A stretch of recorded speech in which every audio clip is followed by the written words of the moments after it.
Good morning, good afternoon, good evening, folks. Yes, I am wearing a Christmas hat, a holiday hat. It's December 1st, for heaven's sakes. I wear this occasionally. It's actually pretty hot, but we're talking with Anna Kelly today, so I thought I'd break it out. How you doing, Anna? I'm doing great. All I keep thinking is I'm going to have to not laugh and beg you for gifts. I mean, come on, Santa. What do I get out of this today?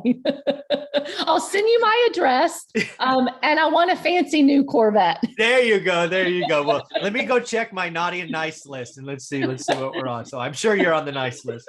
That is Okay, hilarious. good. Well, the good news is I hope people laugh. I'm wearing this to put a smile on people's face. Yes. If I can make one person in the world smile today because of this, it will be worth it. So hopefully that is you. And if you're smiling because of this, leave a comment below. So maybe I'll wear it again.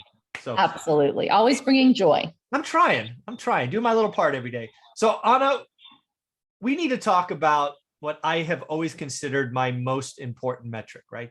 When you study economics or finance and you are trying to make we are always trying to look in a crystal ball. Mine is as broken as everyone else's, but we are always trying to make predictions about the future because we are making financial decisions today. Yes.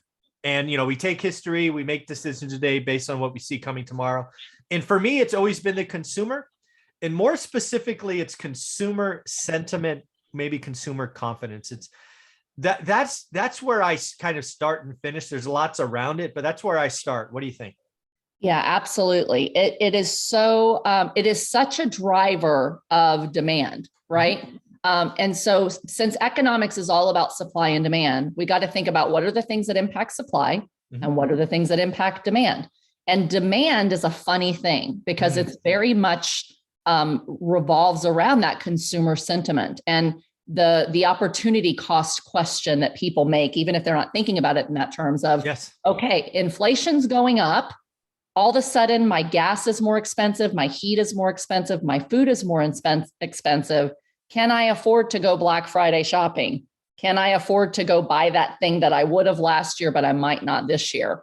What am I worried about? And so we have to ask ourselves, what are the things happening in the economy that could shake the consumer psyche such that it changes the demand for whatever it is that we're buying and investing in? And then how long will that psyche be rocked to keep them operating and spending in a different way than they are today? So that's what I think about. Yeah, no, and that's exactly where I'm at. And one of the things we need to appreciate is the last 2 years. It hasn't been 2 full years, but close enough. We have really rubbed the consumer raw almost. It's almost like a cat on caffeine where they're just like, they're really, really sensitive. So we get this new virus, whatever the heck it's called. And I think it comes out last Wednesday or Thursday. It kind of hits the press. People are freaking out. They think it's the next Delta. And bam, market crashes. Then it comes out over the weekend. Oh, it's maybe more contagious, but maybe not severe. Boom, up. Then Jerome Powell says this, and then Jerome Powell says this. And man, the consumer, it's a yo-yo, or it's the whatever that thing is in your heart rate chart or whatever that thing's called. Yes. It's Yes. The consumer's in a pretty raw space right now. Absolutely. And really consumers at every income point, right? Every income. So Yeah. most of the people investing in the stock market have a pretty good income, right? Or a pretty good net worth, or they wouldn't be investing much. Right. And even they are spooked, right? Where the little guy who maybe they're just in their 401k, they're not going and making day trades because they hear about Omicron. But if those that have more money are worried about it, those that have less money are probably more worried about it because of how it's going to impact their pocketbook directly, right? Yeah. So when you see market volatility, I don't get too caught up in it because I invest mostly in things that don't rely on that consumer sentiment as significantly, right? And so it's one of the reasons that I've said before on the show, I'm not knocking the market, but right now I'm all out because I don't want to be subject to the whims of all of the uncertainty that we have right now and how it may or may not impact my portfolio for a day or for a week or for a year. I'd rather invest in things that basically people need to spend money on, whether they have extra expendable income or not. Yeah, and this goes really back. Consumer sentiment really goes back to demand. And what not a lot of people realize, demand, there's actually 2 factors that count as demand. One is you want it, right? Which most people get. And that's actually where most people stop. Like, you want a Corvette, to go back to the inside joke earlier. However, most people don't have the capacity to buy the Corvette. You obviously do, so you would be counted if that was really a want of yours. Mhm. Most people can't. And that's where most people kind of miss out in this, especially in an inflationary environment. That's why there's things in economics called switching costs. Simply said, go to the grocery store, you can't afford a steak, you buy chicken. Right? Yes. That's a simple thing. But again, if you can't afford steak, you actually aren't part of the demand calculation, because you may want it, but you can't afford it. Right. Supply is really easy to understand. Is the steak there? And there's just and then there's opportunity costs and switching costs and all of these other things that really go into consumer psyche. And I've been reading a lot of articles about the consumer, and we are seeing it impact the bottom first, which is why inflation is the nastiest tax out there. And shame on DC for not talking about it. Mhm. And it is starting to ripple up. There was an article I read about a family, mom and dad work. They had I don't know, they lived in the Bay Area somewhere. They were going to take a trip to Carmel, which is, it's a 2-tank trip, right? It's one tank there, one tank back. Yeah. And they're like, no, we're not going, right? Because it would have cost them $200 or $225 or whatever the article said, just to get there, let alone lunch and whatever else they wanted to do. Right. So it is working its way up the income stack. It is unfair. It is unrelenting. And oh, by the way, I don't know if you saw this, but Jerome Powell dropped the word transitory finally.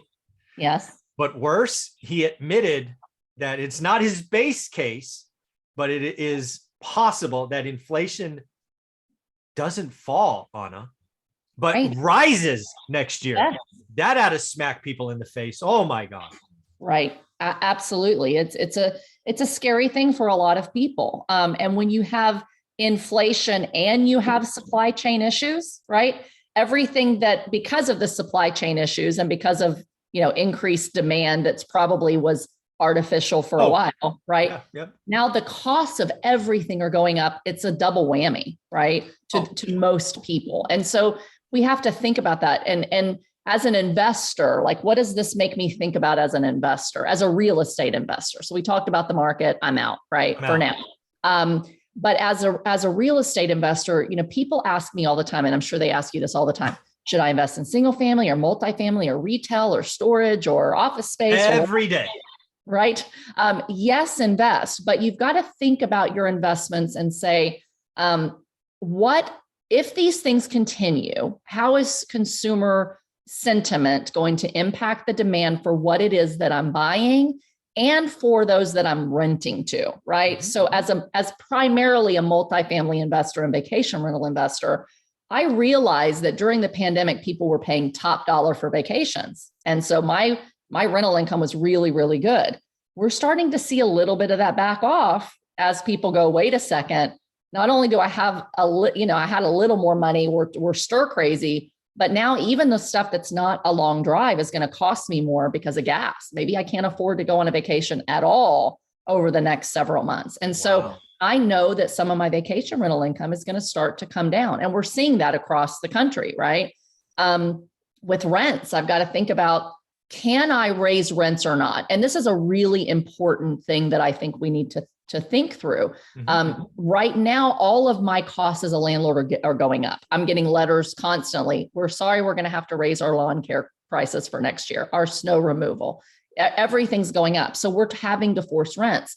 If I'm buying into markets where I have more demand than I do rental housing available, I can still raise the rents to keep up with that additional cost that I'm going to have as a landlord.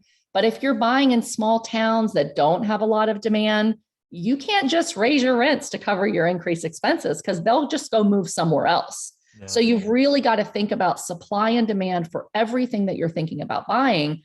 And if you're trying to invest in office or retail right now, you got to be really careful because all of your tenants, even though it might be a triple net lease, for example, they may not be able to get people to come buy their goods and services. And so then they might not be able to pay you the rent and cover the triple net. Mm-hmm. So I'm really thinking about, if you've got a lot of money to park and you can hold long-term, maybe you can scoop some things up really cheap in office and retail, but you've got to really be a little pessimistic and a little bit bearish over the next couple of years to say, can I afford to cover the mortgage and all my expenses if people stop paying? And my expenses go up and I can't raise the rents. So just be careful. Yeah. Yeah. When I get that question today, I'm very clear. The biggest risk I see out there, and we've talked about it, but I'll just say it again for this video, is interest rates, right? If we truly do get increasing inflation next year, which is not his base case, but possible, rates will have to go up. He's going to have to eventually relent, and he's going to take rates up half a point at a time, not a quarter. He's going to have to become Paul Volcker overnight. Yeah. And that will have impacts. That will take cap rates up. There is a relationship there.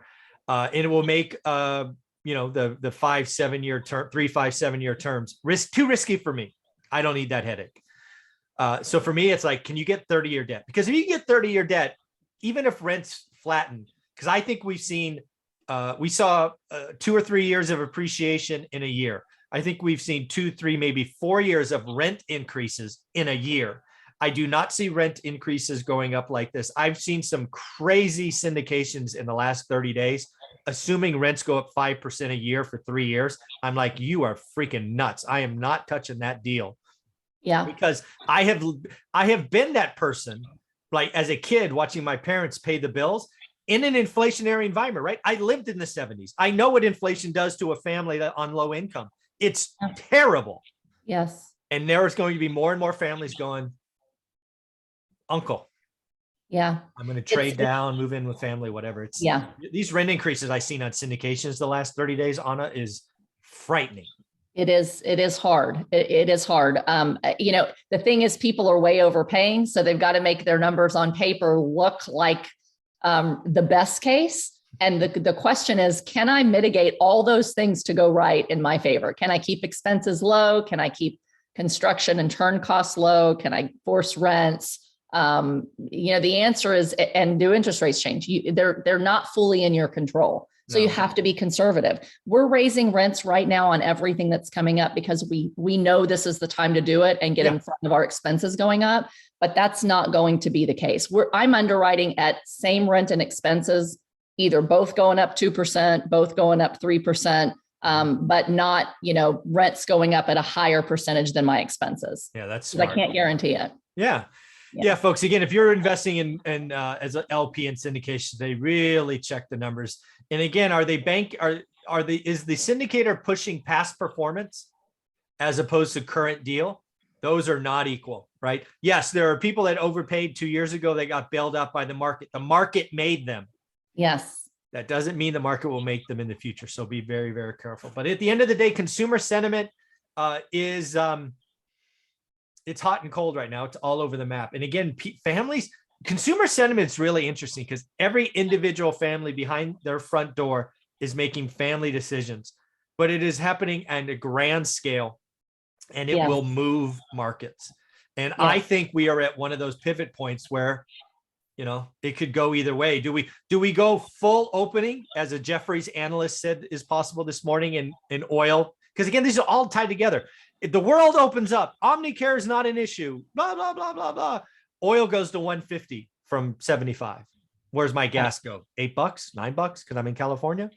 Or does this blow up and the consumer stays home like they did last year? Even without lockdowns, everybody's afraid. Nobody talks to anybody, right? It could go either way.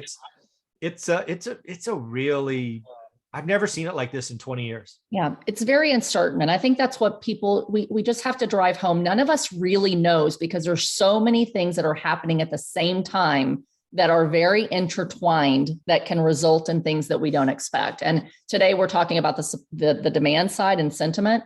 We've also got to talk about the supply side, in another video. And there's so many intricacies of the supply side that we really can't control. And when both supply and demand are uncertain and interest rates are uncertain, there's just a lot of uncertainty. The great thing is rental housing, generally in all periods, if you buy in the right markets, like you talk about, strong fundamentals, very economically diverse, you're always going to have a need for housing. So buy in areas that have high demand, low supply, and you'll weather most of whatever comes. So that, if there's one takeaway as an investor, I would say you're not going to have it all figured out. Even Powell doesn't have it all figured out, and he's the head of the Fed, right? Yeah, exactly. But just make wise decisions, and your market is really, really key. Yeah.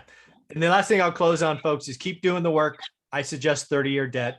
Take at least one risk point off the equation. Yep. And with that, Anna, how can people find you? Great. You can find me on Facebook, LinkedIn, Instagram at Anna REI Mom Kelly, or my website at reimom.com. Thank you very much. Thank you.